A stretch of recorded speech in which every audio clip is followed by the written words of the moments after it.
Yadav vote किसको जाएगा? भूमियार और राजपूत एक साथ है या नहीं? कुर्मी और कोयरी किस तरफ झुक रहे हैं? बिहार का इलेक्शन आता नहीं है कि जातिवाद पर चर्चा शुरू हो जाती है। कोई फर्क नहीं पड़ता कि पिछले 5 साल में किसने कितना विकास किया या किसने सिर्फ घोटाले के लड्डू खाए। आज भी बिहार में वोट जाति के नाम पे दिए जाते हैं, लेकिन सवाल ये है कि बिहार में इलेक्शन सिर्फ जाति के आधार पर होता है या ये बस एक पॉलिटिकल स्ट्रैटेजी है, और अगर ये सच है तो इसका समाधान क्या है? आइए आज के इस वीडियो में जानते हैं। अगर आपको बिहार की राजनीति समझनी है तो पहले समझना होगा कि यह जातिवाद का एंगल आया कहाँ से। 1990 के बाद मंडल कमीशन के इम्प्लीमेंटेशन के साथ ही पॉलिटिकल पावर शिफ्ट होने लगा। ओबीसी कम्युनिटीज़ जैसे यादव, कुर्मी और कोयरी ने अपना पॉलिटिकल स्ट्रेंथ दिखाना शुरू किया, जो पहले डोमिनेंट फॉरवर्ड कास्ट जैसे कि भूमियार, राजपूत और ब्राह्मण्स के हाथ में था। 1990s में लालू जी ने मुस्लिम यादव फैक्टर बनाया, जो 20 से 25% वोट्स को लॉक कर देता था। वहीं 2005 के बाद नीतीश कुमार जी ने Kurmi Koeri plus extremely backward caste यानी ईबीसीज का इक्वेशन सेट किया, और 2015 और 2020 के इलेक्शंस में बीजेपी ने एनडीए के द्वारा अपर कास्ट और नॉन यादव ओबीसी वोट्स को मोबिलाइज किया।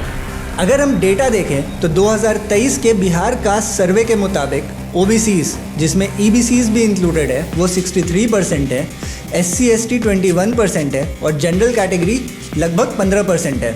इसका मतलब ये है कि अगर कोई पार्टी सिर्फ एक कास्ट पर फोकस करती है तो वो बिहार में कभी स्टेबल गवर्नमेंट बना ही नहीं सकती। इसी वजह से सभी पार्टीज़ अपनी स्ट्रैटेजीज कास्ट कोलिजन के अराउंड बनाती है।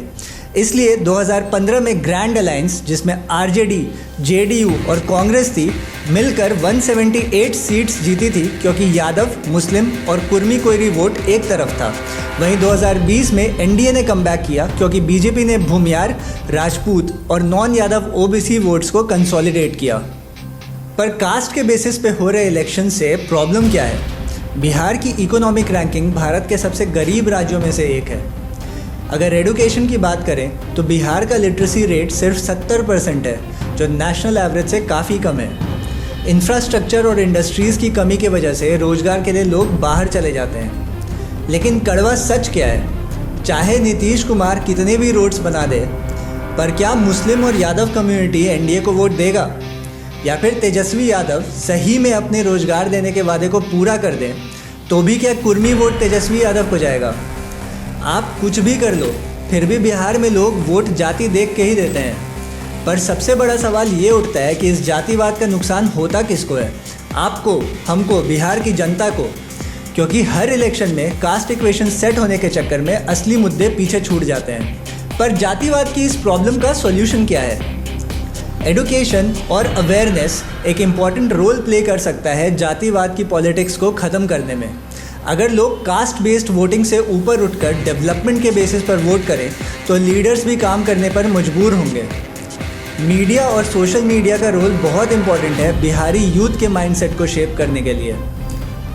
आज का युवा सिर्फ जाति नहीं देखता, बल्कि रोज़गार, एडुकेशन और विकास भी डिमांड करता है। पॉलिटिकल रिफॉर्म्स की भारी ज़रूरत है।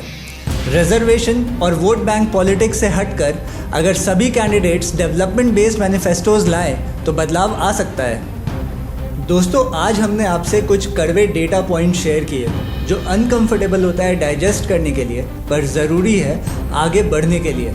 बिहार का इतिहास बहुत समृद्ध है, बिहारियों में इमेंस पोटेंशियल है, पर अगर हम अपना वर्तमान और भविष्य भी समृद्ध बनाना चाहते हैं तो हमें जातिवाद की बेड़ियों को तोड़ना होगा, अपनी कमियों को समझना होगा और उन पे काम करना होगा। अगर बिहार को आगे बढ़ना है तो सिर्फ जातिवाद से ऊपर उठकर विकास पर वोट करना होगा, पर यह तभी होगा जब हम और आप जागरूक बनेंगे। आपको क्या लगता है, क्या बिहार के इलेक्शंस में कभी जातिवाद खत्म होगा? और क्या बिहार के डेवलपमेंट का सबसे बड़ा रुकावट भी यही जातिवाद की राजनीति है?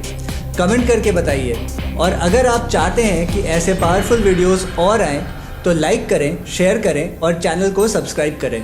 हम हैं युगांश और आप देख रहे हैं द वाईजे शो।